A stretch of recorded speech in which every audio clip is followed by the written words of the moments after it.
Hello à tous, on se retrouve pour une nouvelle vidéo. Aujourd'hui, je ne vais vous parler que d'un seul livre. Voilà, c'est un nouveau concept, pas du tout original, que j'ai décidé de faire. Et du coup, pour cette première série, petit spoil, nous allons parler de La brodeuse de Winchester.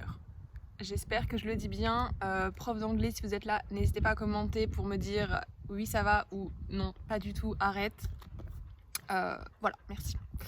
Alors, La brodeuse de Winchester, c'est donc l'histoire de Violette qui est proche de la quarantaine et qui est ce qu'on appelle communément une vieille fille. Elle est une vieille fille dans les années 1930. Donc évidemment une époque particulière puisqu'on est après la Première Guerre mondiale qui a bien évidemment été un traumatisme énorme, que ce soit pour les personnes ou pour les sociétés. Ensuite on est aussi aux quelques années avant vraiment la montée d'Hitler qui, sans savoir forcément qu'il y aura une guerre, quand même interroge et fait peur par rapport à ce discours Raciste et xénophobe. fait peur aussi parce que les gens ne sont pas dupes. Ils savent que les Allemands sont à la recherche d'un homme d'État ou d'une femme d'État qui saura les sortir un petit peu de la crise économique dans laquelle ils sont. Voilà, donc il y a des craintes qui sont là et c'est bien évidemment une période tout à fait particulière. La guerre est dans les mémoires et quand on regarde vers l'avenir, c'est évidemment la chose qui fait le plus peur aux gens de ces années-là. Donc voilà, on est vraiment dans cette période toute particulière et en fait Violette, elle a un destin finalement assez commun, c'est-à-dire qu'elle a perdu son fiancé pendant la guerre. Elle vivait avec sa mère puisque à l'époque c'est pas forcément, les jeunes filles restent souvent auprès de leurs parents pour les soigner, etc. Elle n'a plus son père. Et en fait, on la retrouve alors qu'elle a décidé de quitter un petit peu sa mère, de quitter un peu sa maison familiale pour devenir dactylo, donc les secrétaires de l'époque, en fait, celles qui tapaient les dossiers, dans une petite ville, donc Winchester.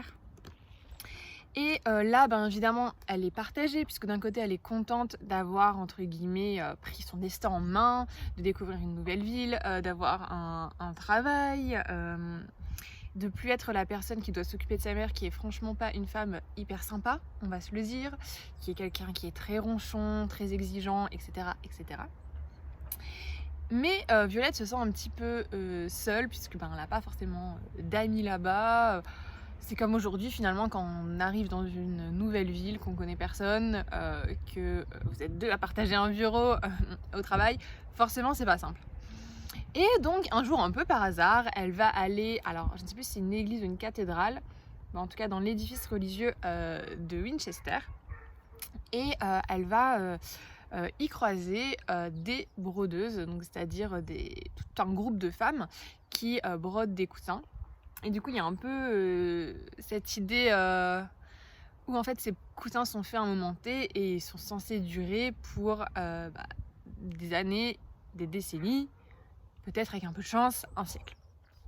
Donc voilà, on est quand même dans un schéma particulier où on se projette vraiment sur le long terme, on sait qu'entre guillemets ces coussins vont nous succéder, etc. Et cette idée, elle plaît beaucoup à Violette. Désolée, je tape un peu sur la table, du coup la caméra tremble un peu. Cette idée plaît beaucoup à Violette et elle décide de se lancer. Alors elle c'est pas spécialement brodée, mais voilà, elle apprend, elle se débrouille. Ça lui fait un rendez-vous hebdomadaire, elle rencontre de nouvelles têtes, elle apprend de nouvelles choses, etc. etc. Et c'est hyper intéressant.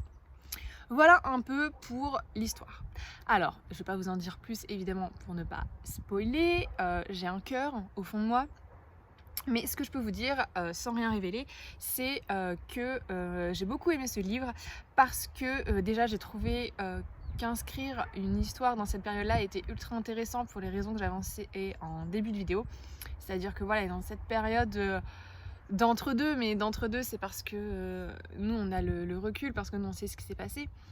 Mais on est en tout cas dans une période où les gens portent les cicatrices, les marques de la guerre, ne savent pas forcément ce qui va se passer demain. Et font un peu ce qu'ils peuvent, continuent à vivre, mais sans savoir exactement ce qui va se passer demain. On a tout un tas de femmes comme Violette qui, du jour au lendemain, se retrouvent un peu au banc de la société parce que elles se retrouvent vieilles filles, parce que leur fiancé est parti. C'est pas une position non plus aisée, puisqu'en plus de porter cette douleur personnelle, elles doivent aussi porter un peu les regards de la société, etc. Qui a d'un autre côté un regard un peu particulier, puisque d'un côté les gens vont avoir de la peine pour elle, c'est une vieille fille, et de l'autre les gens savent que si c'est une vieille fille, c'est parce qu'elle a perdu son fiancé à la guerre, et c'est un sujet dont les gens ne parlent pas, parce que bien trop récent, parce que bien trop douloureux. Bref, donc voilà, moi j'ai beaucoup aimé le fait de lire un livre sur cette période-là en particulier, c'était vraiment follement intéressant. Et c'est pas non plus quelque chose d'hyper lourd dans le livre en fait, c'est vraiment l'histoire derrière l'histoire, quoi. Donc c'est évoqué, mais c'est pas comme un exposé ou un livre d'histoire un peu chiant, quoi. On est vraiment de base en train de suivre l'histoire de Violette, et il se trouve que cette histoire se déroule dans ces années-là. Voilà, donc déjà cet aspect-là j'ai beaucoup aimé. J'ai beaucoup aimé les personnages que j'ai trouvés ultra modernes. Sans une nouvelle fois spoiler, je trouve que Violette a un côté un petit peu charme ancien, etc. Rien que son prénom par exemple, je trouve ça très joli.